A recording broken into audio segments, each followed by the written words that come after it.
Hi, ഇന്ന് നമുക്ക് morning breakfast നോക്കിയാലോ? പുട്ടും കടലയും കഴിക്കണമെന്ന് കുറച്ച് നാളായിട്ട് ഭയങ്കര ആഗ്രഹം.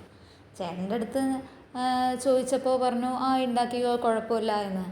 ചേട്ടൻ്റെ അടുത്ത് പ്രത്യേകം ചോദിക്കാനുള്ള കാര്യം വേറൊന്നുമല്ല കേട്ടോ.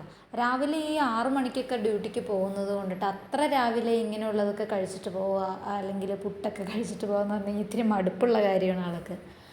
അപ്പം അതുകൊണ്ടാണ് എന്ത് വേണം എന്നിങ്ങനെ ചോദിക്കുന്നത്. കൂടുതലും ദോശ തന്നെയായിരിക്കും മിക്ക ദിവസങ്ങളിലും രാവിലെ. കാര്യം അതാവുമ്പോൾ കഴിച്ചിട്ട് പോകാൻ ആ ടൈമിൽ അത്ര ബുദ്ധിമുട്ടുണ്ടാവില്ല. സ്ഥിരം റുട്ടീനാണെന്നുണ്ടെങ്കിലും അതൊക്കെ ഭയങ്കര മടുപ്പാന്നേ. അപ്പോൾ ആ ഗ്യാപ്പിൽ ഞാൻ രാവിലെ തന്നെ എണീറ്റു, പുട്ടും കടലയും ഒക്കെ ഉണ്ടാക്കി. തലേദിവസം തന്നെ കടല സോക്ക് ചെയ്യാൻ വെച്ചിട്ടുണ്ടായിരുന്നു കേട്ടോ. ബാക്കിയുള്ളതെല്ലാം രാവിലെ പെട്ടെന്ന് തന്നെ റെഡിയാക്കലായിരുന്നു. എണീക്കാനാണെങ്കിൽ കുറച്ച് വൈകിയും പോയി.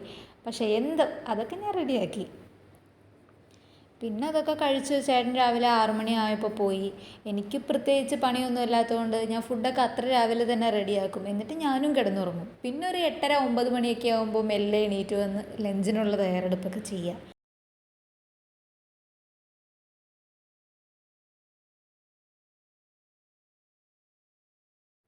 ഞാനിവിടെ കൂടുതലും റാഗിപ്പൊടിയാണ് കേട്ടോ മേടിക്കാറ് പുട്ടുണ്ടാക്കാനായിട്ട്. എനിക്കതാ ഇഷ്ടം. അരിപ്പുട്ടും മേടിക്കാറുണ്ട്. ഇടയ്ക്കൊരു ചേഞ്ച് ആയപ്പോൾ ആരാഗ്രഹിക്കാത്തത്. അങ്ങനെ അതിൻ്റെ ഇടയ്ക്ക് എൻ്റെ പുട്ട് കുത്തിയിട്ട് പൊടിഞ്ഞും പോയി. എന്നാലും കുഴപ്പമില്ല, പുട്ട് പൊടിച്ചല്ലേ നമ്മൾ കഴിക്കുന്നത്.